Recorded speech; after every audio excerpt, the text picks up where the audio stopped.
Mesdames et messieurs, bonjour. Merci de nous rejoindre pour cette nouvelle édition à la une de l'actualité.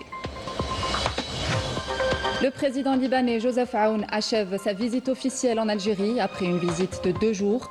Le président de la République Abdelmadjid Tebboune et son homologue libanais ont réaffirmé la convergence de leurs positions concernant les questions régionales et internationales.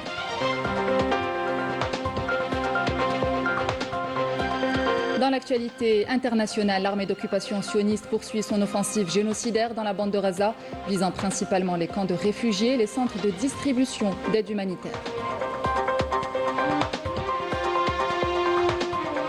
Et direction Beni Hawa dans cette édition, une plage entièrement réaménagée par un investisseur privé attire les estivants en quête de détente. Bienvenue à tous. Je vous le disais en titre, le président libanais Joseph Aoun achève sa visite officielle en Algérie. Hier, au siège de la présidence de la République, le président de la République Abdelmadjid Tebboune a réservé un accueil officiel à son frère, le président de la République du Liban, Joseph Aoun.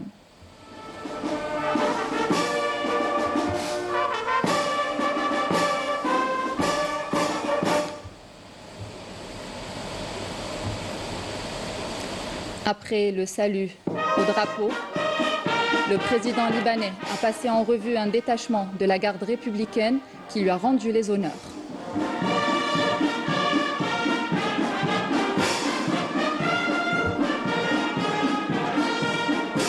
Pour être accueilli par le président de la République Abdelmadjid Tebboune, les deux présidents ont posé pour une photo devant le représentant de la presse nationale et étrangère.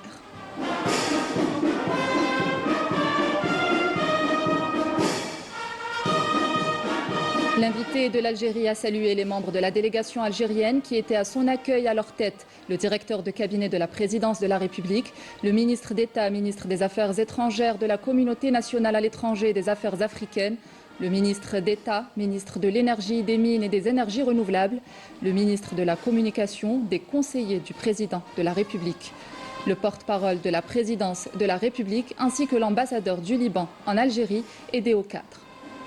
De son côté, le président de la République Abdelmadjid Tebboune a salué les membres de la délégation de haut niveau accompagnant le président libanais, dont les membres du gouvernement et des hauts responsables.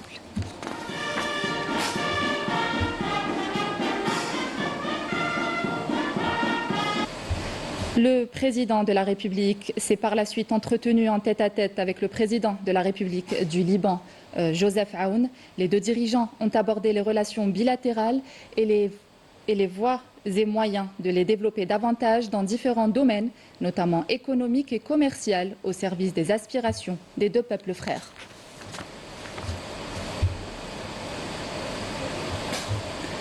Après les entretiens en tête-à-tête, le président Abdelmadjid Tebboune a co-présidé avec son homologue libanais une séance d'entretien élargie aux membres des délégations des deux pays.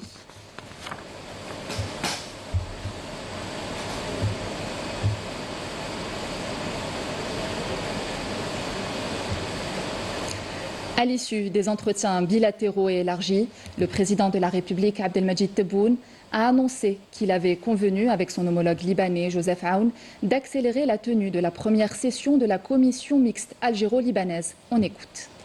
لقد كانت المحادثات بيننا بناءة ومثمرة تطرقنا فيها إلى ملفات عديدة ذات صلة بالتعاون قائم وما نستشرفه من آفاق لتكثيفه وتوسيعه. وعلى ضوء التقييم الشامل لهذه الملفات التي درسناها اتفقنا على الإسراع بعقد الدورة الأولى للجنة المشتركة الجزائرية اللبنانية لتكون منطلقا جديدا وإطارا دافعا لتعاون مثمر ومستدام، تعاون يندمج فيه رجال الأعمال والمتعاملون الاقتصاديون من خلال تفعيل مجلس رجال الأعمال المشترك. Le président de la République, Abdelmadjid Tebboune, a réitéré l'engagement constant et indéfectible de l'Algérie en faveur de la solidarité avec le peuple libanais frère. جددت لفخامة الرئيس التزام الجزائر الثابت والدائم بالتضامن مع الشعب اللبناني الشقيق في كل الظروف وحرصنا على أمن لبنان واستقراره، وذكرت في هذا الصدد بالمساعي التي نبذلها على مستوى مجلس الأمن لوقف انتهاكات الاحتلال الإسرائيلي للسيادة اللبنانية، وبالتزامنا ببذل أقصى الجهود بما في ذلك دعمنا لقرار الأمم المتحدة لتجديد عهدة قوات حفظ السلام في جنوب لبنان. Le président de la République a affirmé avoir abordé lors de son entretien avec le président libanais les derniers développements de la cause palestinienne ainsi que plusieurs questions internationales. On écoute le président de la République. تحدثنا على مستجدات القضية الفلسطينية وما تستوجبه اليوم قبل الغد لوقف الإبادة وسياسة التجويع ضد أهلنا في غزة وإحباط خطط تهجير سكانها. وعربنا من جهة أخرى عن انشغالنا العميق للتطورات التي تشهدها سوريا في الفترة الأخيرة والاعتداءات على هذا البلد الشقيق ومحاولة التدخل في شؤونه. كما تطرقنا إلى الأوضاع السائدة في ليبيا والسودان واليمن، وأكدنا على أهمية تضافر الجهود العربية والدولية من أجل دعم ومرافقة هذه البلدان الشقيقة لتجاوز الأزمات المنهكة التي تعاني منها، ومن أجل ضمان ديمومة التشاور والتنسيق السياسي بين البلدين إزاء كل هذه الملفات الحساسة. حرصنا على تفعيل آلية التشاور السياسي التي مع الأسف لم تعقد منذ تأسيسها عام 2002. De son côté, le président de la République libanaise, Joseph Aoun, a salué les positions historiques de l'Algérie en faveur de son pays, soulignant son esprit constant de solidarité et de soutien, y compris dans les circonstances les plus difficiles. On écoute. سيادة الأخ الرئيس، إن لبنان لا ينسى مواقف الجزائر الداعمة له دوما، فهي لم تغب مرة عن المساعي العربية الحميدة لخروجه من أزماته وإنهاء حروبه المركبة بين داخله والخارج. والجزائر ساعدت لبنان وما زالت في مجالات كثيرة، من مواقفها المؤيدة في مجلس الأمن والمحافل الدولية إلى تقديمها كل دعم عند كل أزمة، عند كارثة انفجار مرفأ بيروت وقبلها وبعدها وفي شتى المجالات. وللجزائر موقف أخوي تاريخي مؤازر لرسالة لبنان، رسالة الحياة الوطنية الحرة والكريمة والواحدة.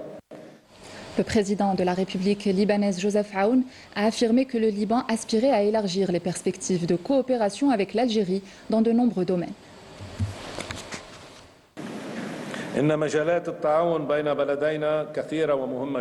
Les domaines de coopération entre les deux pays sont nombreux et très importants dans les secteurs économiques comme l'énergie, l'agriculture et le commerce, ainsi que dans les secteurs de l'éducation, de l'enseignement, de la culture, de la santé, du tourisme et de la technologie. Parmi les domaines de coopération bilatérale, il y a également l'aide à la reconstruction des structures gouvernementales, des infrastructures et des maisons détruites au Liban dans les attaques et guerres récentes. Nous ne voulons pas que le temps perdu et les mauvais choix détruisent leur espoir de regagner leur pays et d'y vivre dignement. À travers notre visite aujourd'hui, nous aspirons à mettre en place les bases de cette coopération grâce à votre appréciable aide. مجالات التعاون هذه كلها نتطلع اليوم في زيارتنا إلى إرساء بداياتها مع مساعدتكم المقدرة جدا. Le président de la République, Abdelmadjid Tebboune, récipiendaire de la médaille Sadr de l'Ordre du Mérite National, a décerné la médaille Athir au président de la République libanaise en considération des relations fraternelles et d'entente entre les deux pays frères, l'Algérie et le Liban, traduites par des positions historiques. بمقتضى المرسوم الرئاسي يتشرف السيد عبد المجيد تبون رئيس الجمهورية صدر مصف الاستحقاق الوطني أن يسدي وسام برتبة أثير من المصف لأخينا عزيز ابن قطر شقيق فخامة الرئيس جوزيف عون. وإذ تكرم الجزائر اليوم رئيس هذا البلد الشقيق إنما لتؤكد على مدى الأخوة والتفاهم وعلاقات الشراكة المثمرة بين البلدين. ولا تنسى الجزائر مواقف ودعم الشعب اللبناني خلال ثورتها المجيدة، ذلك الدعم الذي كرس ويكرس إلى الأبد عمق العلاقة ووشائح المحبة ووحدة المواقف الداعمة للقضايا العاجلة في العالم. ولا غرو أن يلتقي تاريخ الجزائر المعاصر في القدم مع تاريخ لبنان بلد الأرز والعطور والمحبة والسلام.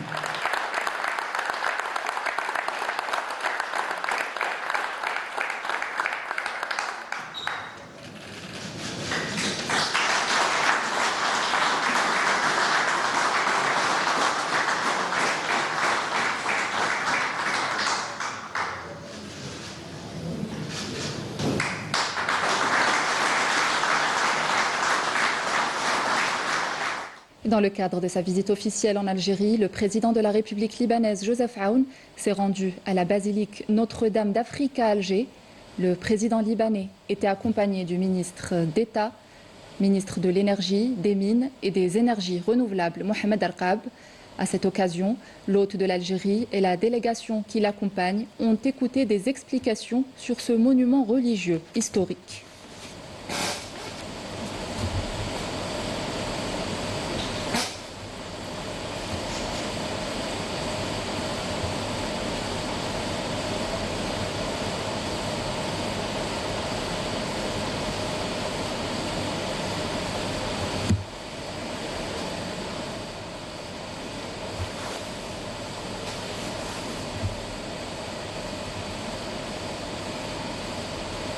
Le président de la République libanaise, Joseph Aoun, s'est également rendu aujourd'hui à Jama' al-Jazair dans le cadre de sa visite officielle en Algérie. Le président libanais, qui était accompagné du ministre d'État, ministre de l'Énergie, des Mines et des Énergies renouvelables, Mohamed Arqab, a été accueilli par le recteur de Jama' al-Jazair, Cheikh Mohamed Ma'moun al-Qassimi al-Husseini. À cette occasion, il a écouté un exposé détaillé sur ce pôle du juste milieu en Algérie.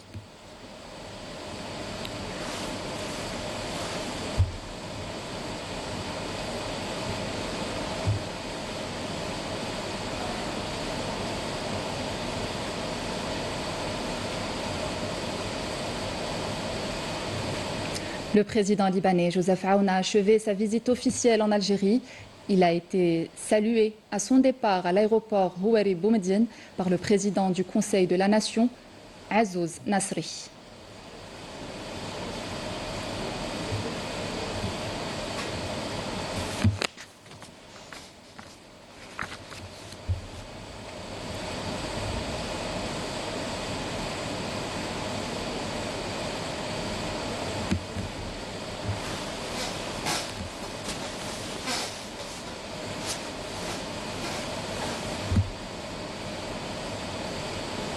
Dans l'actualité internationale, l'armée d'occupation sioniste poursuit son offensive génocidaire dans la bande de Gaza, visant principalement les camps de réfugiés et les centres de distribution d'aide humanitaire. D'ailleurs, des dizaines de Palestiniens sont tombés en martyrs alors qu'ils tentaient simplement d'y accéder. Même les équipes chargées de sécuriser ces aides sont prises pour cible. Wissam Abou Zaid, Rina Lorari. Endeuillés encore, les Gazaouis ont enterré cette fois plus d'une centaine de martyrs qui tentaient simplement de protéger les camions d'aide humanitaire destinés à la population affamée par l'entité sioniste. Ces civils ont été ciblés par les drones de l'occupant sioniste. Le bureau de la coordination des affaires humanitaires des Nations Unies nous avait informé de l'arrivée imminente de camions transportant des provisions. Après avoir reçu l'information, nous avons informé la population et organisé la distribution seulement l'occupant sioniste a délibérément tiré sur les civils. En agissant de la sorte, l'entité sioniste a plongé l'enclave dans le chaos, poussant la population affamée à se ruer sur les camions pour avoir un peu de farine. L'occupant sioniste nous refuse un petit morceau de pain. Nos familles dépérissent et tous les moyens sont utilisés pour nous dissuader de continuer à survivre. Malgré les obstacles, nous continuerons à œuvrer sans relâche pour que ces camions atteignent leur destination et briser le siège de la faim qui tue nos enfants.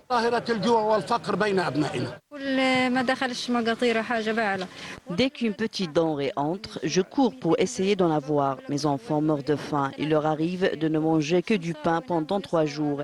Ils ne cherchent rien d'autre qu'à se nourrir. En bloquant l'aide humanitaire, affamant des civils et ciblant ceux qui tentent de distribuer les vivres, l'entité sioniste poursuit une stratégie d'extermination lente et inhumaine des Palestiniens, cherchant à effacer l'identité de tout un peuple. En France, les décisions unilatérales du ministre de l'Intérieur Bruno Retailleau provoquent de vives tensions au sein même du gouvernement français. Des médias révèlent qu'il a outrepassé ses compétences en adoptant des positions hostiles à l'égard de l'Algérie, sans la moindre concertation avec le ministère des Affaires étrangères. Mohamed Barmaki, Hakim Keshrout. Les réactions condamnant les sorties de Retailleau ne cessent de se multiplier, tout comme l'étonnement face à ces dérives répétées. Cette fois, c'est un témoignage venant de son propre camp qui retient l'attention. Le journal Le Figaro lui-même, qui l'utilise depuis un certain temps comme tribune pour ses déclarations hostiles, a publié des informations détaillées sur les dessous de l'affaire des valises diplomatiques. La décision a été prise par le ministère de l'Intérieur qui, à travers son ministre Retailleau, a pris l'habitude de piétiner les lois et les usages politico-diplomatiques. Retailleau, un ministre qui se croit tout-puissant sur la scène politique française, ne prête aucune attention aux orientations de son propre président et reste sourd à toute recommandation l'invitant à plus de modération et d'équilibre dans le traitement des différents dossiers touchant aux affaires publiques en France. Il suscite chaque jour davantage de mécontentement et de frustration parmi les élites et les observateurs des affaires françaises en général. Cet homme-là, il fait son boulot, il est là pour essayer de ramasser encore des voix du RN, vous savez, pour tranquilliser l'électorat de ces bons républicains, parce que bon, qu'ils doivent trembler devant la menace le péniste. Mais il n'a rien fait, hein, vous savez. Je pense qu'il y en a un qui l'a très bien décrit, c'est Philippe de Villiers. Hein. C'est le ministre de la parole. Il y a tout l'arsenal. Les OQTF prospèrent comme jamais. Alors, vous savez, bon, il fait beaucoup de bruit pour soi-disant, oui, moi, vous allez voir, tout va être... Mais bon, rien du tout derrière, rien. Voilà ce que vous a dit Bruno Retailleau. Vous vous intéressez à lui? Non, je m'intéresse...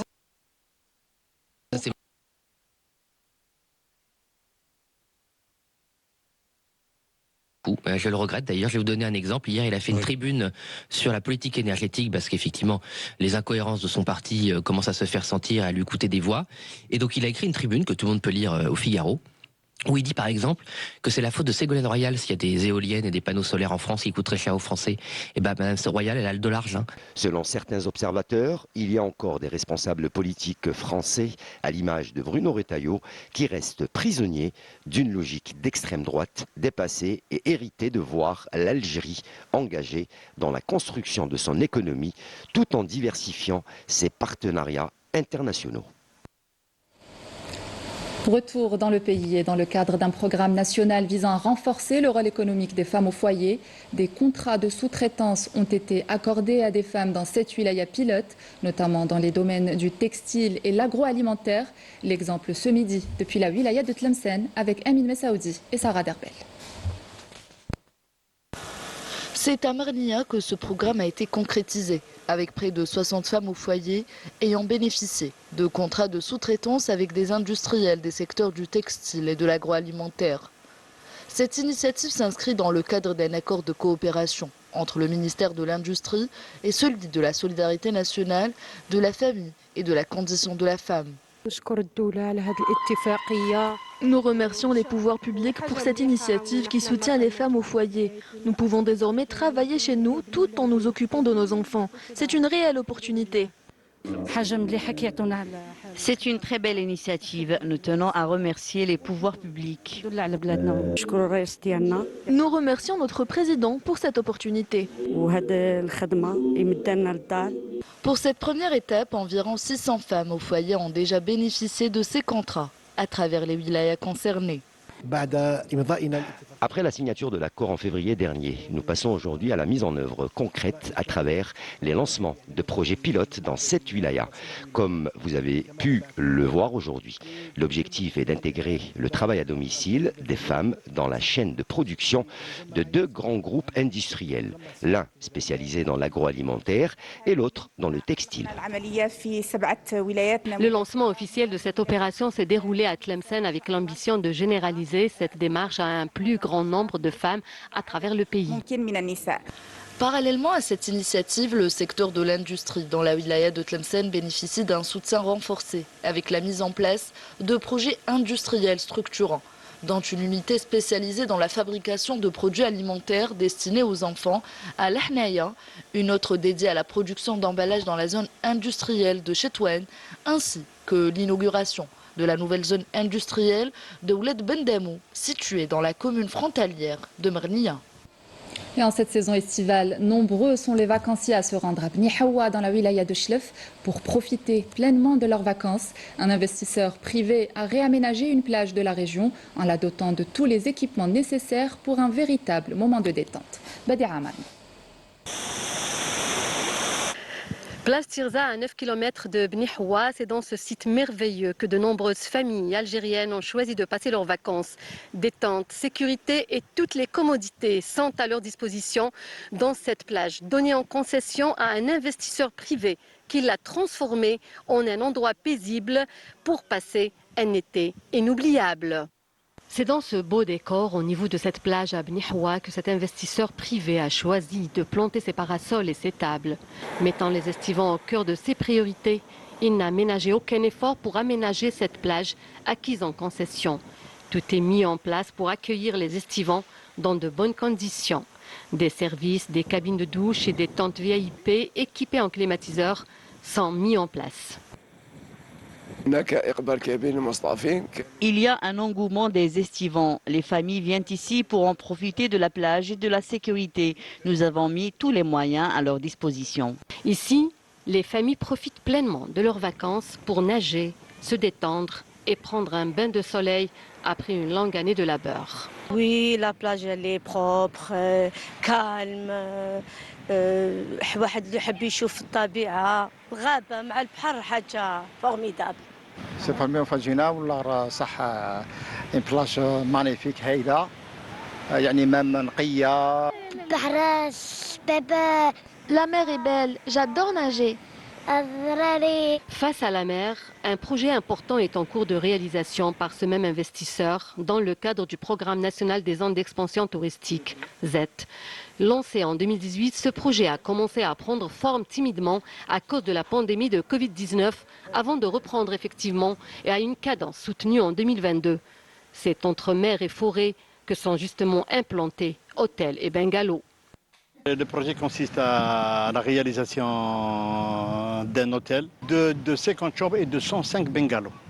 L'hôtel comportera aussi des annexes telles que piscine, aire de jeu.